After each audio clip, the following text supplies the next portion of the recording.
सुरुवातीलाच मित्रांनो, देशाच्या राजकारणातून सगळ्यात मोठी घडामोड सध्या शिवसेना उद्धव बाळासाहेब ठाकरे या पक्षातून थेट दिल्लीतून येते. मित्रांनो, उद्धव बाळासाहेब ठाकरे आता थेट दिल्लीत.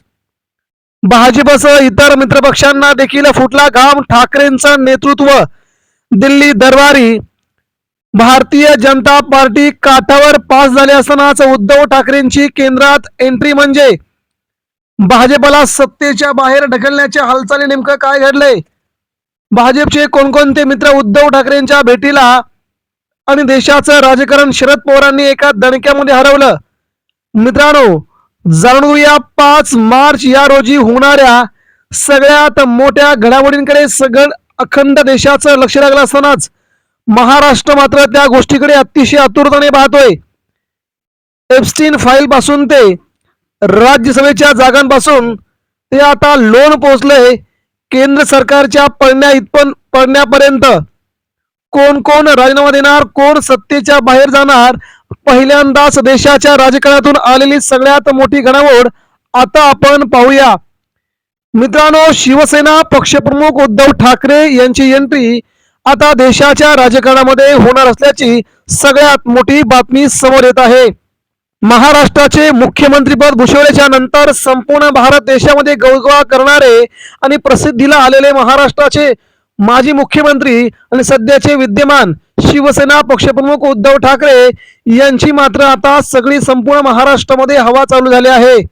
उद्धव बाळासाहेब ठाकरे यांनी ज्या प्रकारे कोविडमध्ये महाराष्ट्र सांभाळला आणि या महाराष्ट्रानंतर संबंध भारत देशाने ठाकरेंचा फॉर्म्युला राबवत कोविडला भारतातून पळून लावलं, त्यामुळे आता उद्धव ठाकरेंच्या नेतृत्वाची चुरूक दिल्ली दरबारी देखील मिळाली असून ठाकरेंचं कर्तृत्व खरंच आता भाजपला अतिशय मोठ्या प्रमाणामध्ये संकटात आणणार आहे. ते कसं, ते आता आपण जाणून घेऊया.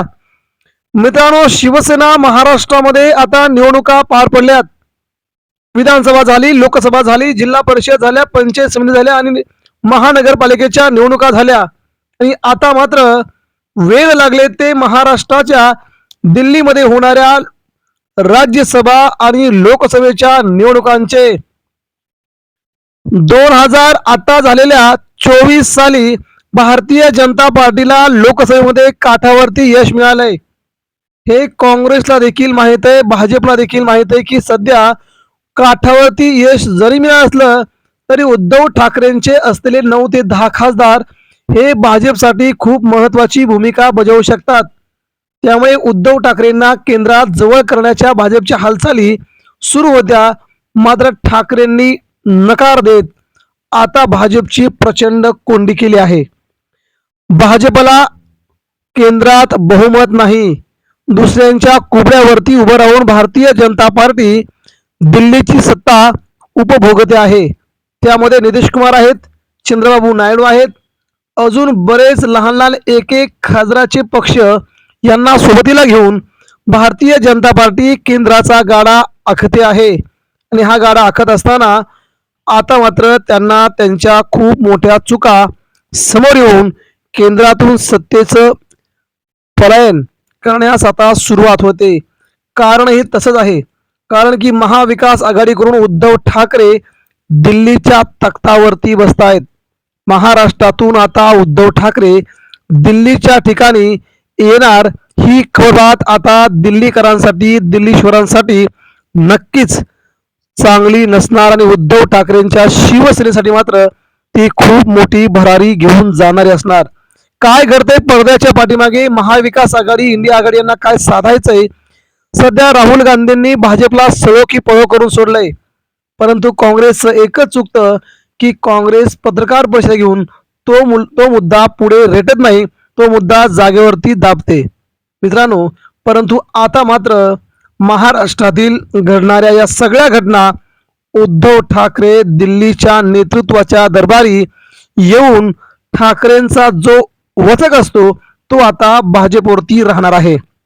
त्याचं कारण काय, नेमकं काय घडलंय? भाजपला देखील घाम का फुटलाय, शिंदे सेनेला देखील प्रचंड घाम का फुटलाय, ते आता आपण जाणूनच घेणार आहोत. मित्रांनो, महाविकास आघाडी आता उद्धव ठाकरे यांना राज्यसभेसाठी पुढे पाठवणार ही सध्याची मोठी बातमी आहे. हा तो क्षण आहे जो उद्धव ठाकरेंना दिल्लीमध्ये भाजपला झोप उडवून देण्यासाठी पुरेसा आहे. महाराष्ट्रातील आगामी राज्यसभा निवडणूक ही विरोधकांसाठी केवळ एक जागा भरण्याची प्रक्रिया नाही, ती महाविकास आघाडीसाठी उद्याची राजकीय दिशा ठरवणारी संधी आहे. या पार्श्वभूमीवरती एक राजकीय विश्लेषक म्हणून माझं स्पष्ट मत आहे की महाविकास आघाडीनं उद्धव ठाकरे यांचं नाव अधिकृत उमेदवार म्हणून जाहीर करावं. सर्व अर्थाने हे नेतृत्व दूरदृष्टीचं नेतृत्व असेल. पुढील लोकसभेच्या निवडणुकांच्या अगोदर भाजपला नरेंद्र मोदींसह अमित शहा यांना दिल्लीच्या लोकसभेमध्ये अडवण्यासाठी ठाकरेंचा वचक राहणं खूप गरजेचं आहे आणि तशा प्रकारची ठाकरेंची ती किमया नक्कीच भाजपला महागात पडणार, हे देखील तेवढंच खरं आहे. सध्या महाविकास आघाडीकडे एक उमेदवार सहज निवडून येईल इतकं संख्याबळ आहे. त्यामुळे ही निवडणूक प्रतिष्ठेची लढाई न राहता धोरणात्मक ठरू शकते. ठाकरे यांच्या नावावरती आघाडीत एकमत होण्याची शक्यता जास्त आहे, कारण ते केवळ एका पक्षाचे नेते नाहीत, तर ते आघाडीचे चेहरा म्हणून महाराष्ट्रासह देशभर ते स्वीकारले जातील. यामुळे उद्धव ठाकरेंना खूप मोठं महत्व या ठिकाणी येत आहे.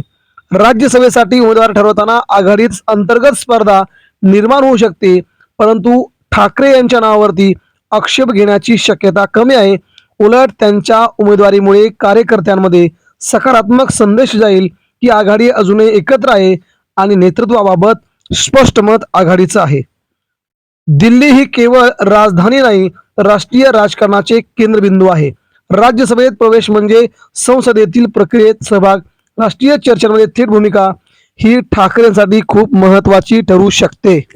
नंतर उद्धव ठाकरे माध्यमांच्या केंद्रस्थानी राहतील. ठाकरे यांची शैली नेहमीच संयमी आणि मुद्देसूद राहिली आहे. दिल्लीतील उपस्थितीमुळे ते महाराष्ट्रापुरते मर्यादित न राहता राष्ट्रीय स्तरावरती विरोधी राजकारणातील एक महत्वाचा आवाज ठरू शकतील आणि देशाच्या राजकारणामध्ये नरेंद्र मोदींसह संपूर्ण भाजपला अंगावर घेणारा सध्याच्या घडीला देशातील एकमेव नेता म्हणून उद्धव ठाकरे यांच्याकडे पाहिलं जातंय. म्हणून याचा सगळ्यात मोठा फायदा इंडिया आघाडीला देशाच्या राजकारणात होईल. तेव्हा उद्धव ठाकरे यांची नीती संपूर्ण इंडिया आघाडीसाठी खूप महत्वाची ठरू शकते. पुढील सुमारे 40 महिन्यामध्ये महाराष्ट्रामध्ये मोठी निवडणूक नाही, त्यामुळे ठाकरे दिल्लीकडे लक्ष देणं स्थानिक राजकारणासाठी अडथळा ठरणार नाही. उलट महाराष्ट्रातील संघटनात्मक कामकाज स्थानिक नेत्यांकडे सोपवून ते दीर्घकालीन धोरणावर लक्ष केंद्रित करू शकतात. भविष्यात गरज भासल्यास पुन्हा ते महाराष्ट्रामध्ये राजकारण करू शकतात मित्रांनो. परंतु सध्या मात्र इंडिया आघाडीने एक विचार करून उद्धव ठाकरेंना दिल्लीच्या राजकारणामध्ये नेणं गरजेचं आहे, जेणेकरून भाजपची सत्ता उलटवायची असेल तर आताच्या घडीला सगळ्यात मोठी बातमी म्हणजे उद्धव ठाकरेंना महाराष्ट्रातून राज्यसभेच्या जागी निवडून आणणं आणि भाजपला त्यांच्या सत्तेवरती वचक बसलाय तो बाजूला सारून उद्धव ठाकरे मात्र भाजपची त्रेधा तिरपीट करतील, ही देखील तेवढीच महत्वाची बाब आहे. आता नेमकं काय घडतंय ते आपण बघणार आहोत. सध्या मात्र उद्धव ठाकरे यांचा आवाज बुलंद होतोय, भाजपला घाम फुटतोय, ठाकरे दिल्लीत येणार म्हणून. धन्यवाद.